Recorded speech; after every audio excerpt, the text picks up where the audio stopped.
కనబడుతున్నాయి. Iran navy chief ని already వాళ్ళు చంపేసినట్టుగా ఇజ్రాయెల్ అనౌన్స్ చేసింది. అలీ రజాని 2018 నుంచి అతను చూసుకుంటున్నాడు. యాక్చువల్గా మీకు హర్ముజ్ జలసంధికి సంబంధించినటువంటి ఓపెన్ కానీ మూసివేత కానీ వ్యవహారాలన్నీ కూడా అతనాధీనంలోనే ఉంటాయి. అతను చంపేశామని చెప్పి అనౌన్స్ చేసింది. దాని ఇంపాక్ట్ ఎంతవరకు ఉంటుందనేది ఇంకా ఉంటుంది. శివప్రసాద్ గారు ఇప్పుడు he is a navy admiral, he is a navy chief. So naval chief గత లాస్ట్ 7 days గా హార్ముజ్ స్ట్రైట్ ను ఆయన చోక్ చేసి పెట్టిండు. అంటే ఒక్క నౌకను కూడా ఆయన దాన్ని క్రాస్ చేయనియట్లేదు. Continuously they are firing. అటువంటి ఒక సందర్భంలో ఎవరైతే దాని డిసిజన్ మేకర్ ఉంటారో అతను నేవల్ చీఫ్ ను వీళ్ళు లేపేశామని చెప్పారు. చెప్పినప్పుడు అయితే ఇజ్రాయెల్ ఇంకొక మంచి పని ఏం చేసిందంటే వాళ్ళ హిట్ లిస్ట్ ను వాళ్ళు రిలీజ్ చేసేసారు. దానిలోంచి అబ్బాస్ అగర్చి ఎవరైతే వాళ్ళ విదేశాంగ శాఖ మందో వారిని they have excluded for the first time.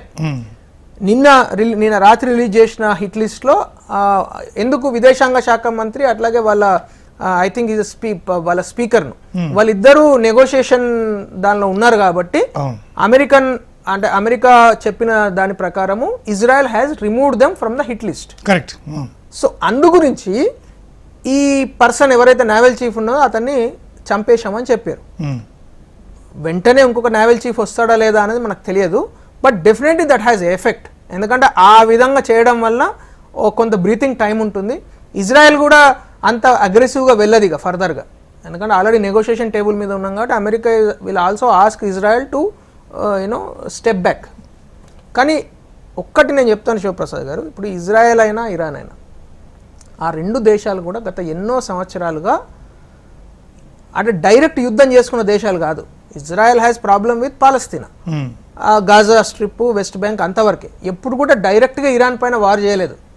Mossad through indirect వారే చేసింది, సివిల్ వార్ లాంటి ఇండైరెక్ట్ వారే చేసింది తప్పితే డైరెక్ట్ ఇరాన్ పైన ఎప్పుడు ఫైట్ చేసిన అనుభవం ఇజ్రాయెల్కు లేదు. అట్లనే ఇరాన్ కూడా లేదు డైరెక్ట్ ఫైట్ చేసిన అనుభవం. కానీ ఇరాక్ వార్ 1991 నుంచి ఇప్పటివరకు ప్రిపేర్ అవుతూనే అది. వాళ్ళ మిజైల్స్ కావచ్చు, వాళ్ళు ఇన్ఫాక్ట్ మన దగ్గర నుంచి కూడా వాళ్ళు బ్రహ్మోస్ కొంటా అంటే మనం అమ్మలేదు. మనం ఇండోనేషియాకి అమ్ముతున్నాం కానీ ఇరాన్కి ఎప్పుడు అమ్మలేదు మనం. We are very clear on that. So but China has supplied అసలు మేజర్ వెపనరీ అంతా ఈరోజు చైనా నుంచి వచ్చింది. ఇరాన్ వార్లో ఇరాన్కి ఉన్నదంతా చైనా నుంచి ఉన్న రష్యా నుంచి. సో ఇప్పుడు అసలు దీని అవుట్కమ్ ఏ విధంగా ఉండబోతున్నది అనేది ఎవరికి కూడా తెలియట్లేదు, అంతు చిక్కట్లేదు.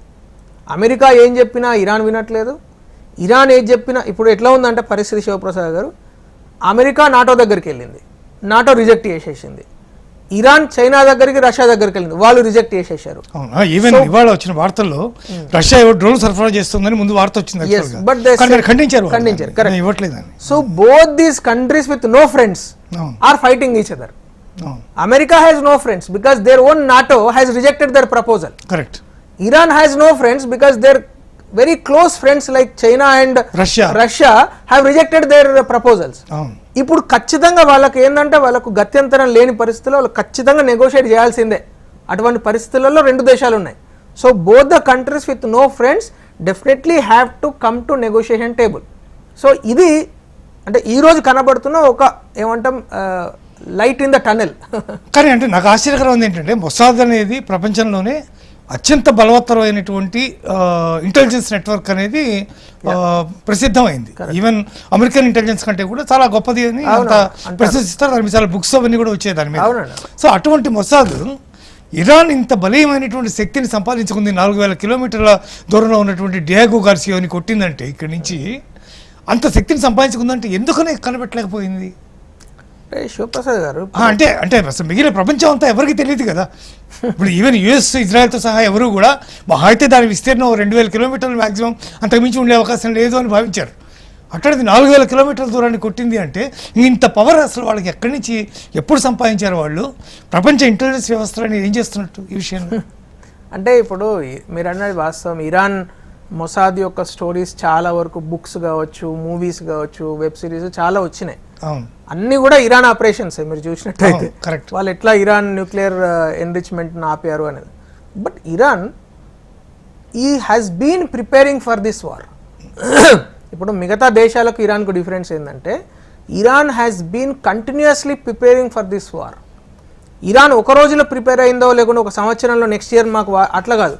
వాళ్ళు 25-26 ఇయర్స్గా on a regular basis they have been acquiring lot of ammunition from China. Russia నుంచి వాళ్ళు అమ్యునిషన్ తీసుకుంటున్నారు, చైనా నుంచి తీసుకుంటున్నారు, ఇన్ఫ్యాక్ట్ నార్త్ కొరియా నుంచి కూడా వాళ్ళు తీసుకున్నారు చాలా వరకు హెల్ప్. ఆ విధంగా Iran plus they have their own scientist base. ఇప్పుడు ఇరాన్ ఏం చేసింది, పాకిస్తాన్ నుంచి చాలా వరకు స్మగుల్ చేసింది, ఏది న్యూక్లియర్ ఎన్రిచ్మెంట్ కావచ్చు మిగతా విషయాలు. ఇన్ఫ్యాక్ట్ ఒక సందర్భంలో ఇరాన్లో అంటే ఎంటైర్ న్యూక్లియర్ బాంబు తయారు చేసేంత టెక్నాలజీని తీసుకెళ్లే ఒక రెండు మేజర్ ఆపరేషన్స్ను మొసాద్ ఇంటర్సెప్ట్ చేసింది. లేకుంటే ఈ పాటికి ఇరాన్ దగ్గర ఎప్పుడో ఉంటుండే, వాళ్ళు ఎప్పుడో పాకిస్తాన్కు డబ్బులు ఇచ్చి కొనేసిర్రు. పాకిస్తాన్ అన్ఫార్చునేట్లీ అది ఏదైతే స్మగుల్ కావాల్సిన సందర్భాలలో Mossad have stopped them. But మిగతావి డైరెక్ట్లీ దే ఆర్ పర్చేసింగ్ కదా, అఫీషియల్గా పర్చేజ్ చేసేదంతా వాళ్ళు పర్చేజ్ చేసేసారు. ఏది ఈ మిజైల్స్ కావచ్చు, బ్యాలిస్టిక్ మిజైల్స్ కావచ్చు. ఇప్పుడు మీరు అన్న 2000 కిలోమీటర్లు 3600 కిలోమీటర్లు అవతల ఉన్నది కొట్టారంటే they have their ballistic missile strength. Correct. And drones. So they are Turkiye నుంచి వాళ్ళు చాలా డ్రోన్స్ కొంటున్నారు. They have money. ఈవెన్ మనకి ఆపరేషన్ సింధూర్లో కూడా మన మీద అటాక్ చేసిన డ్రోన్స్ అన్ని కూడా తుర్కియా నుంచి వచ్చినాయి. So they have their money, they have lot of deep pockets, cash, and they don't have any democracy. వాళ్ళను ఇప్పుడు సుప్రీం లీడర్, దాని పేరే సుప్రీం లీడర్, అసలు ప్రెసిడెంట్ కూడా దాని పవర్ లేదు. Supreme leader is more powerful than president. ఆ Pezeshkian మాట ఎవడు వినడు, అలీ ఖమేనీ చెప్పిందే వింటుండే ఇప్పటి వరకు. అవును, కరెక్ట్.